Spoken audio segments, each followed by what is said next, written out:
Well, guys, it's now time for my Week 10 picks of the 2021 NFL season. As when we last left off, I went 7-7. Oh my God, the second worst result so far this year. Very unfortunate. So many upsets we had this weekend. It was just so bad. And of course, here is the updated regular season playoff standings at the season ended today. In the AFC, the Titans have the bye, with Patriots at Ravens, Steelers at Chargers, and Bills at Raiders. No, Raiders at Bills, I mean to say. Steelers at Chargers, I got that wrong too. And the NFC, it's the Cardinals with the bye, with Falcons at Packers, Saints at Buccaneers, and Rams at Cowboys. And my Super Bowl pick right now would be the Bills over the Buccaneers. So let's get to my Week 10 picks. And of course, before I begin, I am rendering my upcoming episode of my Madden 21 Panthers franchise. So if there's bad quality with this video, that's most likely why, because the computer does not like filming OBS while rendering the video at the same time. But since this is just Word, I didn't think it would be that much of a big deal. But if that's what the problem is, if there's a problem, that's why. Alright, so let's get to my Week 10 picks, starting off with Thursday night tonight, as the Ravens are at the Dolphins for the first time since 2009. Remember that incredible blowout game to start off 2019? As the Ravens won the last three, the Dolphins haven't beaten them since 2015. So the Ravens, they barely held on to beat the Vikings. Their record should honestly be flipped, as they're not really that good right now. Although their offense has gotten a little bit better, their defense is taking a step back, unfortunately for them. But right now, they are leading the division and they're second seed in the playoffs, so they're managing to hold on to have a win record right now. Meanwhile, the Dolphins finally ended their 7-game losing streak as they beat the Texans last week, as they're still a very bad team overall, as you can see, especially defensively. Now, of course, remember 2 years ago when the Ravens destroyed the Dolphins 59-10. I'm sure the Dolphins remember that. I'm sure they remember that 2 years ago, so I doubt that's going to be happening tonight, especially since this team is nowhere near as good as it was in 2019 for the Ravens case. And the Ravens, the last few years, although they have a win record down in Miami, they have struggled against the Dolphins still in a lot of those games. So, Ravens, don't underestimate the Dolphins. If they pull off the upset, I will not be surprised, especially when you're not really that good of a team for what your record indicates. You should be 2-6, to be honest with you. But I'm still going to pick the Ravens, but I won't be surprised, like I said, if the Dolphins get it. Alright, then we get to the 1 p.m. games on Sunday, starting off with the Bills at Jets. As the Bills won the last two, the Jets haven't beaten them since 2019, and they haven't beaten them at home since 2017. So, the Bills, oh my freaking God. You lost to the Jaguars. You're literally statistically one of the best teams in the league. Yet you lost to one of the worst teams in the league. Absolutely embarrassing. And the fact that you matched your loss total already from last year, and we're not even halfway through the season, also very embarrassing. Really putting yourself in a bad spot to get home field advantage that you really do need, especially with this good opportunity with the Chiefs not doing good either. Very embarrassing. Meanwhile, the Jets got throttled by the Colts to nobody's surprise, as hoping for Zach Wilson to come back soon. Now, this, unfortunately, after how they played against the Jaguars, I have to say that this is a trap game for the Bills, especially since the Jets, with Zach Wilson gone at the moment, they've been playing better offensively. They've been putting up the points. Their defense, on the other hand, has played really garbage. The team's starting to, flip somewhat. So, Bills, you got to take the Jets seriously. And also, it reminds me, too, when the Jets almost beat the Bills when they hosted them last year, too. So, take them seriously. But I'm going to pick the Bills for this, but don't underestimate the Jets. We saw what you did against the Jaguars, and the Jets are not anywhere near as bad. Around the same strength as the Jaguars, so if the Jaguars could do it, why couldn't the Jets? Alright, then we get to a playoff rematch, as the Buccaneers are at the football team for the first time since 2015, a rematch from the wild card game last year. As the football team won the last two, the Buccaneers haven't beaten them since 2012, and they haven't beaten them at home, in FedEx Field since 2014, Let me fix that, because that's incorrect. 2014, because they were one of the two wins the Buccaneers had that year. So, Buccaneers were off their bye when they played against the Saints, and they played like shit in the upset that I predicted. as it shows that the Saints are just a better team than the Buccaneers. It was just that Breeze shat the bed really hard in the divisional round. That's the only reason why they won it. When that doesn't happen, the Saints are a better team against the Buccaneers, as they're now 6-2. Meanwhile, the football team lost in a defensive struggle with the Broncos, I believe it was, or no, they were on the bye too. That's right. So they were on the bye too when they lost the defensive struggle to the Broncos, as they've now lost 4 in a row. Nothing's like going their way. Their defense, although it has played better the last few weeks, it's still garbage, and they can't win games whatsoever. But remember, the Buccaneers had to have a hard-fought game against the football team last year in the playoffs, so they should not underestimate the football team. That's for damn sure. I could see them maybe pulling off the upset, but I'm going to pick the Buccaneers for this one. But I won't be surprised if the football team gets it. Watch out. Then we get to another rematch from last year, as the Falcons are at the Cowboys for a second year in a row, as the Cowboys won the last 2. The Falcons haven't beaten them since 2017. They haven't won in Arlington since 2015.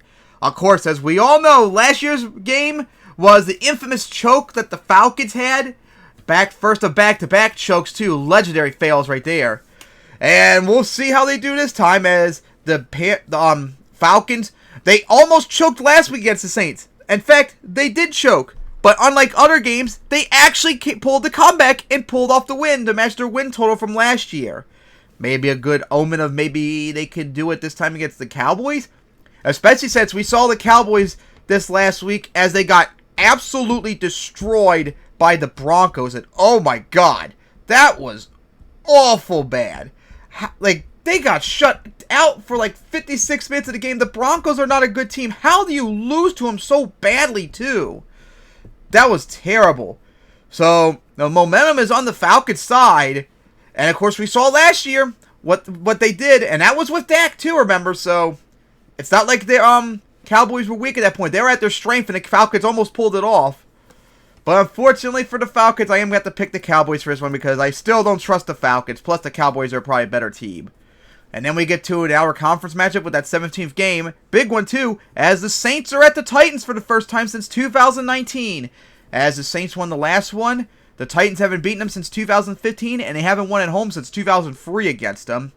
So the Saints, they managed to make the comeback against the Falcons, but embarrassingly, they let the Falcons make the comeback. Bruh, you Saints, you know better. When the Falcons choke, you're supposed to win it. But you let them make the comeback.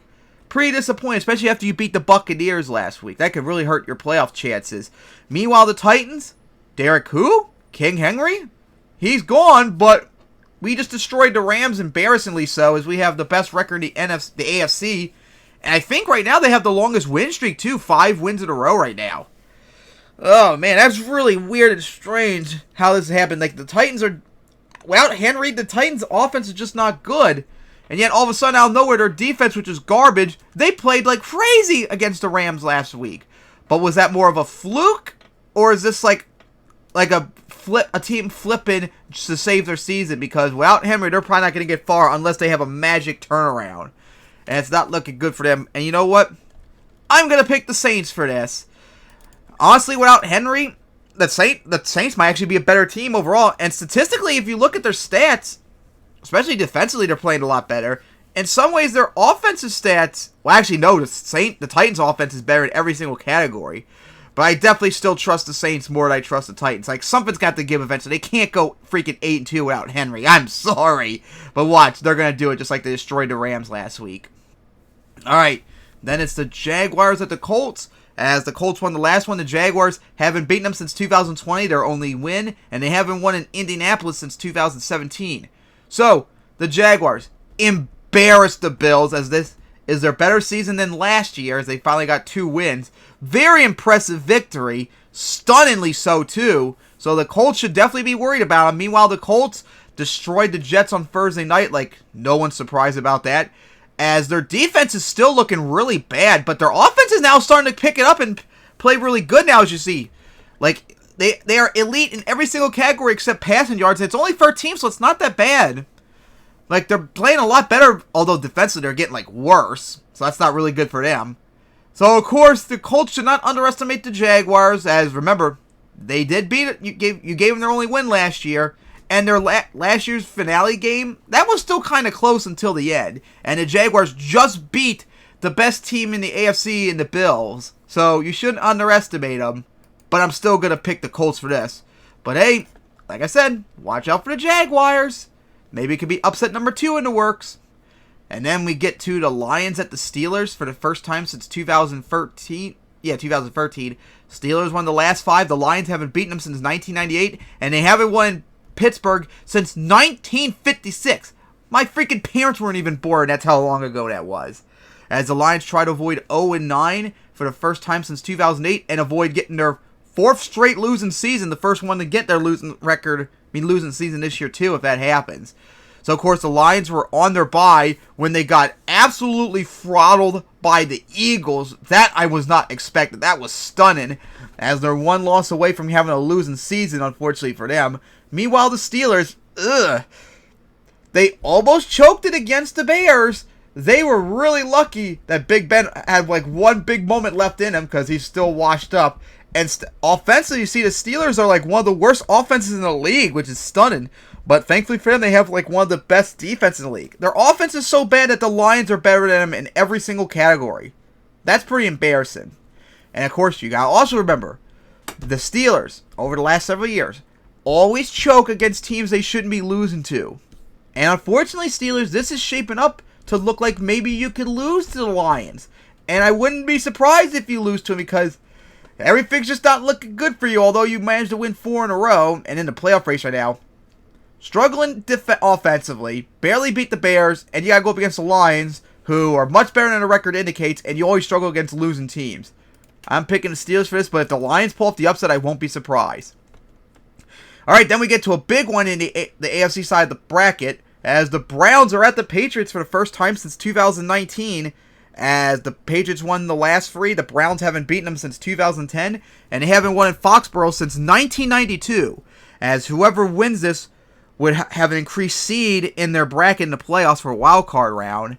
So the Browns stunningly destroyed the Bengals as they've now won. No, they've won in a row now, as they're just barely hanging around 500. Not in the playoff race right now, but they're right there based upon tiebreakers, still trying to get in. Meanwhile, the Patriots crushed the Panthers as they've now won 3 in a row, and this is the first time since week 3 of 2020, over a year ago, that they've been over 500. That's how long it's been. It's insane. So, the momentum is on the Patriots' side, and this could be one hell of a game as both these teams are trying to increase their playoff ranking too and seeded. And I'm going to pick the Patriots for this, but hey, we saw what the Browns did to the Bengals, so don't underestimate them, Patriots. Then we get to the 4 p.m. games, as it's the Vikings at the Chargers for the first time since 2019, as the Vikings won the last 2, the Chargers haven't beaten them since 2011. So once again, the Vikings. Oh my god, you were destroying the Ravens. I honestly wanted you to win that game. That way the Ravens fans I have to deal with all the time saying how good the Ravens are would shut the hell up for a moment. But unfortunately, of course, as always, you choked it. All 5 of their losses, remember, were within a score. So you can make the argument that they should be 8-0 right now. Like, that's how close the Vikings are right now to being perfect. Meanwhile, the Chargers, hard-fought game, but they held on to beat the Eagles as they're now 5-3 and right there leading the AFC West at the moment. So this game could go either way for either team, especially since the Vikings beat the Chargers the last 2 times. But since the Vikings keep choking, although I probably would say that the Vikings might be better overall statistically, I'm going to have to pick the Chargers for this, since the Vikings just cannot stop choking games. Then it's the Panthers at the Cardinals for the first time since 2019. As the Cardinals won the last 3, the Panthers haven't beaten them since 2013. As the Panthers got crushed by the Patriots as Sam Darnold was seeing ghosts again. Their offense is garbage, especially Sam Darnold is garbage. Defensively, they're still playing really good, but nothing's going really right for them, sadly.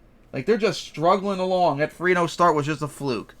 Meanwhile, the Cardinals, despite not having both DeAndre Hopkins and Kyler Murray, they crushed the 49ers as they're trying to get their first winning season since 2015, the first team in the league to do so as well.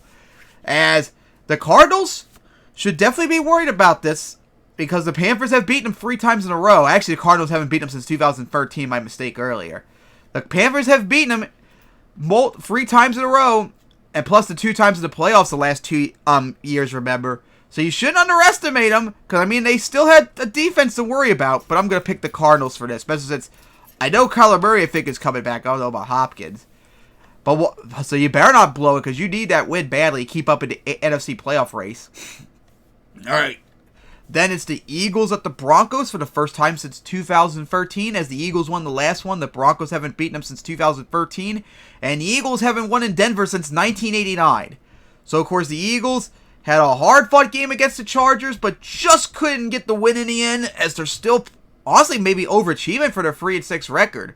Now they got to go visit the Broncos, who, hey, won 2 in a row now, in convincing fashion against the Cowboys as they destroyed them. They've already matched their win total from last year, trying to improve from that to get their 6th win. Oh, man, this one's tough to tell. Because you can make the argument for either one. It's like almost a toss-up. But maybe in an upset, I might pick the Eagles for this because I see them as more explosive than the Broncos. Although the Broncos statistically are better than the Eagles in, like, the majority of the categories, I'm still going to pick the Eagles for this one. But I guess I won't be surprised if the Broncos get it. Then it's the Seahawks at the Packers for the first time since 2017. As the Seahawks won the last one, the Packers haven't beaten them since that 2017 game. And the Seahawks have not won in Green Bay since 1999. Remember Mike Holmgren's return? So Seahawks, of course, off their bye after they crushed the Jaguars, as they've managed to end their 3-game losing streak, worst record since 2019. But they got Russell Wilson back, so that's good, as their terrible offense is really looking bad since he's left. But unfortunately for them, they're going to have to go up against the Packers, who lost last week to the Chiefs, mostly because Aaron Rodgers didn't play, and Jordan Love did not really look good in his start. If Aaron Rodgers played, we know for a fact the Packers would have won that. But of course now both team quarterbacks are back, and their first time playing each other since their divisional round playoff game 2 years ago. So it's going to come down to what team you trust more with their quarterback back. Maybe it'll be Rusty, especially Wilson, who hasn't played in weeks. But I'm picking the Packers because at least they have some sort of a defense, whereas the Seahawks have nothing. And then we get to Sunday night with the AFC West on the line somewhat, as the Chiefs are at the Raiders. As the Chiefs won the last one, the Raiders haven't beaten them since 2020, and the Chiefs haven't won at home since 2014 against the Chiefs. So the Chiefs beat the Packers, although really ugly, and of course we gotta accept the fact that they only beat the Packers was just because Aaron Rodgers didn't play. If he was playing, they would have lost. So it was like an ugly, terrible win in the end of it, as they finally got over 500 for the first time since week 1 of this year. Meanwhile, the Raiders embarrassingly lost to the Giants, as, who knows, maybe it's starting to come back down to reality for the Giants, Raiders, that Gruden is gone. Like, they were supposed to fold completely after that, but they didn't for the first 2 weeks. Maybe it's starting to come up on them. Gotta be definitely really worried about that loss, especially since you're not gonna play the Chiefs. But I will say this, though. Remember, last year's both games were right down the wire. The Raiders gave the Chiefs their one of their 2 losses last year, and then they put a hard-fought game against them later on in the season. So, the Raiders definitely have some sort of number on the Chiefs, and the Chiefs are struggling really badly right now. The Raiders, I think, overall have played better this year than they have last year, despite their late struggles. So, maybe an upset, I'm going to pick the Raiders for this one. But I guess I won't be surprised, too, if the Chiefs get it like they did last year. And then we get to Monday night in the NFC West, as the Rams are at the 49ers. 49ers have won the last 4. The Rams haven't beaten them since 2019. As the Rams, oh my God, what an embarrassment against the Titans. How do you lose that when they don't have Sam Darnold? Derrick Henry. As Stafford played terribly. This is the second time this year where they just flat out played terrible against, well, technically they're the division, leading home field being bye teams in the league, the Titans and Cardinals, since they have the byes. That's still pretty bad because you're still trying to fight for that division against the Cardinals. The fact that you're 7-2 but in a wild card spot's pretty embarrassing. Meanwhile, the 49ers got completely destroyed by the Cardinals, despite the fact that they did not have Kyler Murray or DeAndre Hopkins, which is looking really bad for them. And maybe they should give Trey Lance a go finally. Just saying, since nothing's going right for them right now, for that 2-0 start, they've now went 1-5 since. Now, the Rams, you would probably pick, but at the same time, the 49ers have beaten them the last 4 years. And The Rams were a better team last year than the 49ers, yet they still did it. They still swept them. So, obviously, there's something about the 49ers that the Rams just can't beat right now, apparently. And it ain't looking really good for them. But I'm probably going to still pick the Rams for this one. Although I won't be surprised either if the 49ers get it. So, those are my picks for Week 10. I cannot wait for Ravens at Dolphins tonight. So, my picks are Ravens over the Dolphins, Bills over the Jets, Buccaneers over the football team, Cowboys over the Falcons, Saints over the Titans, Colts over the Jaguars, Steelers over the Lions, Patriots over the Browns, Chargers over the Vikings, Cardinals over the Panthers, Eagles over the Broncos, Packers over the Seahawks, Raiders over the Chiefs, and Rams over the 49ers. So see you guys next time for Week 11.